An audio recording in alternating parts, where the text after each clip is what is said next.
The inheritance of trait and the Mendel's contribution.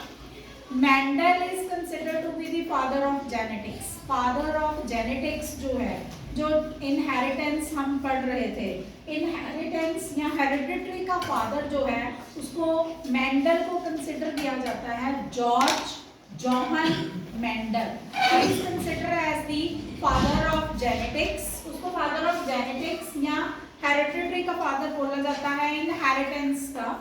Genetics एक ऐसी branch है जिसमें हम डील करते हैं जीन्स के साथ। Genes mean the character which are coming from the parents to their young ones, then again to the young ones, and this process keep on going, like we have already discussed. What is hereditary? Hereditary is the transmission of characters from the parents to their offspring. offspring में उनके बच्चों के बीच में जो character चले जाते हैं parents के, they are called as the hereditary. Now George Johann Mendel, he was considered as the father of genetics. ये सबसे पहले he was educated in Montessori, वो मंटेसरी में रहता था। उसकी एक छोटी सी स्टोरी बता रही हूँ आपको। फिर उसको टीचिंग का लाइसेंस नहीं मिला, टीचिंग का लाइसेंस नहीं मिला। Again he came to the monastery again and he grow so many pea plants. तो पी प्लांट्स के ऊपर ही उसने इतनी स्टडी कर दी कि उसने उस प्लांट्स के ऊपर ही इनहेरिटेंस के रूल्स बना दिए, लॉज बना दिए। He had made so 3-4 laws, that is the उसने विजिबल कैरेक्टर। जब उसने पी के प्लांट लिए, सबसे पहले पी प्लांट लेने का कारण क्या था? First question is why he has taken the P for the laws of inheritance. सबसे फर्स्ट कारण था कि जो P है, it can be grown in large number. तो जो उसमें वेरिएशंस होंगे, जो वेरिएशंस आएंगी, वो भी हम लार्ज नंबर में स्टडी कर सकते। दूसरा, इसकी जो यील्ड थी वो भी क्या होएगी? हाई होएगी। अगर ज्यादा नंबर में ग्रो करेंगे तो इसकी जो फसल का फल है वो भी ज्यादा होएगा। तीसरा, वेरिएशन स्टडी करने के लिए इसको ज्यादा टाइम मिल जाएगा हमें, क्योंकि यील्ड ज्यादा है और लार्ज नंबर में हम ग्रो कर सकते हैं। तीसरा, ये इजीली ग्रो कर सकती है and it do not need any special effort for its growth and development. इसके लिए इसको कोई स्पेशल एफर्ट, स्पेशल टेक्निक की जरूरत नहीं पड़ती इसको ग्रो करने के लिए। और हम एक ही सीजन में मोर देन 1 क्रॉप को यील्ड कर सकते हैं। More than 1 yield in A crop. अगर सपोज कर लो कि हमने एक रिजल्ट फाइनलाइज कर लिया, वो जल्दी से खत्म हो गया, तो दूसरी क्रॉप भी हम सेम सीजन में ग्रो कर सकते हैं। These are the basic things why he has selected a pea plant. By chance it comes in your exam कि why Mendel, George Johann Mendel, why he considered only a pea plant to take out the laws of inheritance. So these are the reasons. First, it can be grown in large number. More than 1 crop can be grown in a season. Large number of varieties हमारे पास आ सकती हैं। जैसे कि suppose उसने variation को consider करने के लिए एक प्लांट लिया, एक मटर का प्लांट लिया, दैट वाज टॉल। दूसरा प्लांट लिया, दैट वाज शॉर्ट।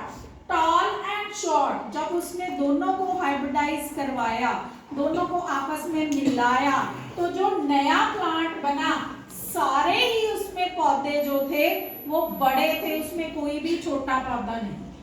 तो ऐसी जो F1 और F1 जनरेशन आई, जो मैंने सिलेक्ट करी, जो मेंडल ने सिलेक्ट करी, सपोज है ना, कि एक बड़ा पौधा लिया, एक छोटा पौधा लिया, दोनों को हाइब्रिडाइज कराया। जब उनके नए बच्चे हुए, नए जो प्लांट्स पैदा हुए, all went out, there was no short plant at that time. वहां पे कोई भी छोटा पौधा नहीं था। ये कौन सी जनरेशन आ गई? This was F2 generation. This was considered as the F2 generation. फिर उसने क्या किया, दूसरी जनरेशन के लिए उसने क्या किया कि दोनों ही टॉल प्लांट लिए उसने। अब उसने कोई छोटा प्लांट नहीं लिया। तो उसने देखा कि जब मैंने जो F2 जनरेशन के बाद मैंने इनमें से ही सारे लंबे पौधे थे, सारे टॉल प्लांट्स थे, जब उसने वही 2 टॉल प्लांट लिए तो उसने देखा कि जब उसमें से रेशो आई, उसके 4 नए पौधे बने, तो 4 में से 3 तो लंबे थे, एक क्या था, छोटा था। तो इसका मतलब कि जो उसकी F2 प्रोजनी बनी इनहेरिटेंस में, तो 3:1 की रेशो हुई। कौन सी रेशो हुई, 3:1। 3:1 की रेशो हुई। तो उसने क्या करा, that this led Mendel to propose that 2 copies of a factor, now these are called as the genes।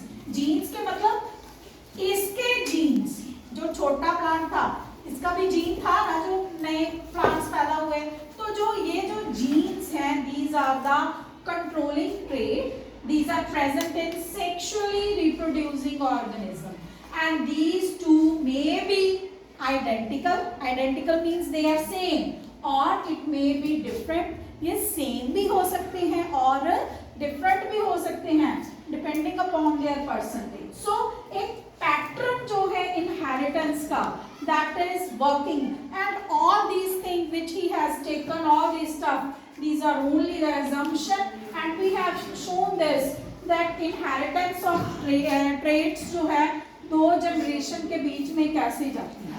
अब इसमें जो उसने ये एक्सप्लेनेशन दी, इसमें बोला उसने कि दोनों ट्रेट, सपोज कर लो कि मेरे पास एक बड़ा ट्रेट है, दोनों ही टॉल प्लांट है, तो टी फैक्टर है, दो, एक बड़ा एक छोटा, एक बड़ा टी प्लांट है, एक छोटा टी प्लांट है। ये जो है while only T is a short plant, जो सिर्फ और सिर्फ टी प्लांट है वो क्या होएगा, जो दोनों कैपिटल टी है that is considered to be the large plant like this। ये जो है ये दोनों ही लार्ज प्लांट बनाएंगे। ये जो है एक टी, ये जैसे ये हमारे पास आया, जहां पे टी है it makes the plant tall, while the both copy which are T like दोनों ही टी हैं, तो वो क्या बनेगा, dwarf plant हमारे पास आएगा। अगर इसमें से जो छोटा टी है, स्मॉल टी है, it is not showing its character, that is called as the recessive trait। अब यहाँ पे हमारे पास 2 ट्रेट आ जाते हैं, one is called as the dominant trait, ठीक है, and another one is called as the recessive traits।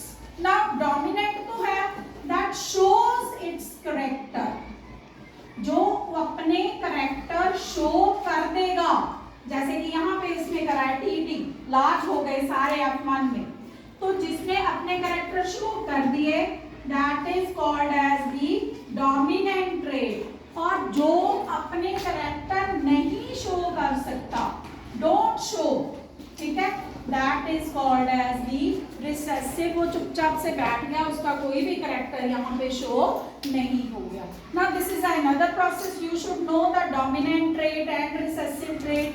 dominant trait is that trait which shows its character, and recessive trait is that trait which do not show its character।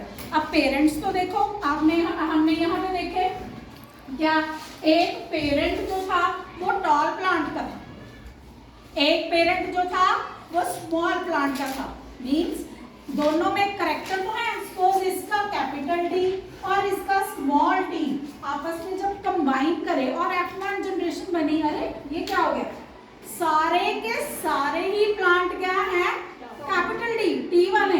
Dominant character इसमें कौन सा है, T, तो ये छोटे वाला जो T है वो कहाँ गया, तो we have to make this concept कि जो अपने करेक्टर शो कर देता है that is called as the dominant, और जो अपने करेक्टर किसी कारण से शो नहीं कर पाता that is called as the recessive trait. ये मेंडल ने प्रपोज किया, मेंडल ने ही बताया। फिर उन्होंने क्रॉस जब करी F2 प्रोजनी आई, this is now what happen show two different characteristic. इसमें इन्होंने दो डिफरेंट कैरेक्टरिस्टिक शो कर दी है.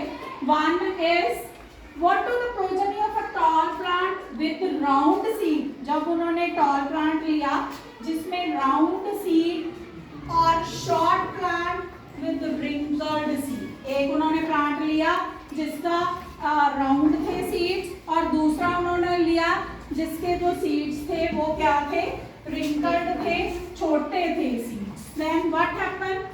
Tallness and round seed, they are the dominant.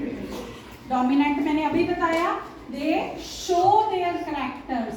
इन्होंने अपने कैरेक्टर क्या कर दिए, शो कर दिए. इसका मतलब जो F1 अपने आप से नए पौधे पैदा हुए थे, एक बड़े पौधे से एक छोटे पौधे से, तो F1 जो है वो सारे टॉल थे, उसमें छोटा टी रिसेसिव था. इसमें अब F2 जो आई वो सेल्फ प्रोजेनी, उन्होंने F1 को ऐसे छोड़ दिया अपने आप से क्रॉस करके जो F2 आई उसमें जो प्लांट थे tall plant with round seed and some were short also. उसमें से कुछ छोटे भी थे, wrinkled सीड थे. एंड जो न्यू आया ना, इसमें हमने जो देखे न्यू कॉम्बिनेशंस जो आई ट्रेड की, they are only in the F2 offspring. जो सेकंड प्रोजेनी बनी उसमें हुआ है and this is identified and the zygote जो इसमें बना है it leads to form the F2 progeny. इसमें F2 की बन गई. This was regarding the Mendel's law of inheritance that I have given you in a small description. You should learn it and read it once again.